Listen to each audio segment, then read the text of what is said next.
गुरु प्यारी साध संगत जी, नमस्कार जी। आप सब कैसे हो? आशा करती हूँ बाबा जी के श्री चरणों में अरदास करती हूँ कि मालिक की कृपा से, निरंकार दातार की मेहरबानी से आप सब बहुत खुश होंगे, मौज बहार में होंगे और अवश्य ही भजन सिमरन में होंगे। साध संगत जी, मैं हाजिर हूँ आज आप सभी से एक बहुत ही खूबसूरत साखी साझा करने के लिए। उम्मीद करती हूँ ये साखी आप सभी को बहुत पसंद आएगी। तो साध संगत जी, चलिए आइए समय ना गवाते हुए साखी को आप सभी से साझा करते हैं जी। साध संगत जी, एक बार किसी शहर में भरमतमती नामक एक व्यक्ति रहता था। वह कुछ काम नहीं करता था और अपनी मनमर्जी से इधर से उधर भ्रमण करता रहता था। एक बार ठंड के दिनों में वह घूमते घूमते ग्वालों की बस्ती में पहुंच जाता है। थोड़ी देर तक घूमने के बाद उसे भूख लगती है, तो उसने एक झोपड़ी में जाकर खाने को मांगा। मांगने पर उसे खाने में रोटी सब्जी के साथ थोड़ी छाछ भी मिली। छाछ के साथ कुछ मक्खन के कण भी आए। तब उसने खुशी खुशी भरपेट खाना खाया। भरमत गति को वहां का वातावरण और लोगों का सरल व्यवहार बहुत अच्छा लगा। अतः उसने कुछ ही दिन वहीं रहने का फैसला किया और वह लोगों के छोटे मोटे काम काज करके रोज ही मांग कर खाने लगा। साथ ही उसने छाछ के साथ आए मक्खन के कणों को इकट्ठा करके एक हंडिया में रख लिया। इस तरह कुछ ही दिनों में उसके पास एक हंडिया भर घी जमा हो गया।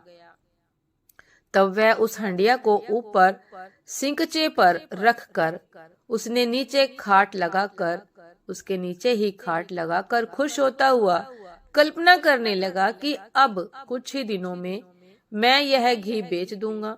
फिर जो पैसा आएगा उससे मैं व्यापार करूंगा और बहुत सा धनराशि कमाऊंगा। फिर मैं शादी करूंगा। मेरी पत्नी मेरा खाना बनाएगी और रोज रात को मेरी पत्नी मेरे पैर दबाकर सेवा करेगी।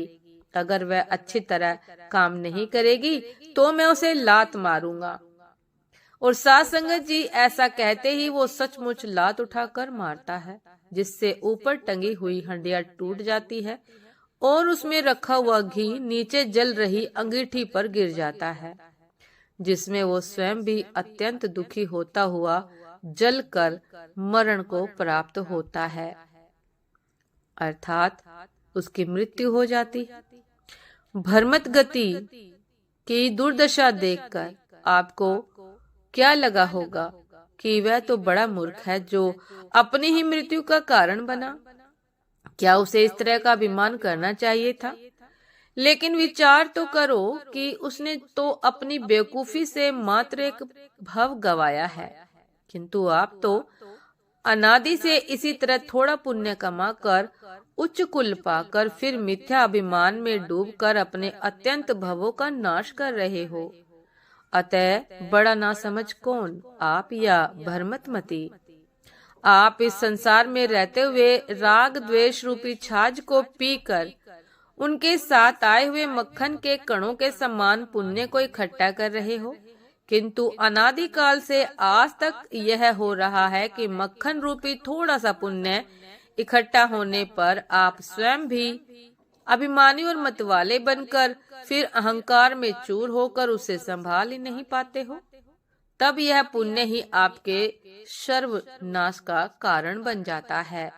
ऐसा पुण्य अगर जमा भी हो तो भी स्वयं को चैतन्य देव को भूलने के कारण आत्मा का अहित ही करने वाला है और परंपरा से निगोद ही का कारण है।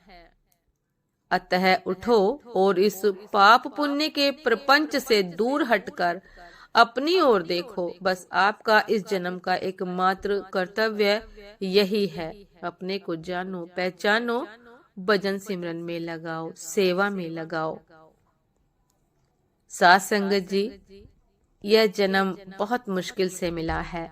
न जाने कितनी युगों के बाद 84 लाख योनियां भुगतने के पश्चात मानव जन्म की प्राप्ति हुई है। यदि हम अहंकारवश होकर या जन्म गवा देते हैं तो साथ संगत जी फिर कुछ भी नहीं कमाया। हम भी भ्रमत मति की तरह अपनी मति को गवाकर मरण को प्राप्त होंगे। इसीलिए साथ संगत जी भजन सिमरन करके पुण्य करके अहंकारी ना बन जाना, नीवा होकर रहना, परमात्मा में लीन रहना, सदैव सेवा भावना अपने हृदय में जागृत रखना, तभी आना सफल है, तभी यह जन्म सफल है।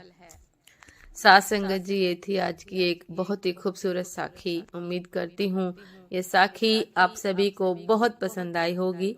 यदि पसंद आई हो साथ संगत जी तो लाइक कमेंट शेयर करना ना भूलिएगा। चैनल पर जो भी नए हैं कृपा करके सब्सक्राइब कर लीजिएगा ताकि चैनल पर मिलने वाली सभी शब्द साखियों की अपडेट आप सभी को समय पर मिलती रहे।